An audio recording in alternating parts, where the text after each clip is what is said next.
என்னுடைய நெருங்கிய நண்பர் ராஜேஷ் அவர்கள் எனக்கு மட்டும் இல்லை, நிறைய பேருக்கு வந்து ரொம்ப இனிய நெருங்கிய நண்பர். அவர் வந்து பெரிய ஹீரோவோ இல்லை பெரிய குணசித்த நடிகரோ இல்லை பெரிய ப்ரொடியூசரோ டைரக்டரோ அரசியல்வாதியோ கிடையாது.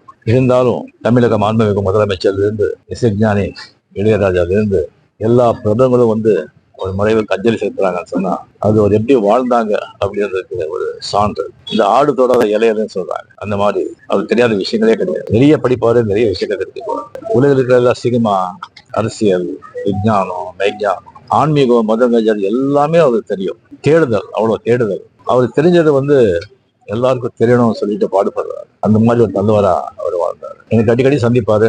சந்திச்சு நான் நீங்க ரொம்ப நல்லா இருக்கணும், ரொம்ப நாள் நல்லா இருக்கணும், ஆரோக்கியமா இருக்கணும், அதுக்கு நீங்க என்னென்ன செய்யணும், என்னென்ன சாப்பிடணும் அப்படியெல்லாம் சொல்லுவாரு. அவங்களுக்கு திடீர்னு இப்போ நம்ம கூட இல்லைங்கிறது ஒரு பெரிய ஒரு அதிர்ச்சி. நல்ல மனிதர். அவருடைய எழுப்பு பேர் எழுப்பு. அதான் பாஷா கேட்டேன்.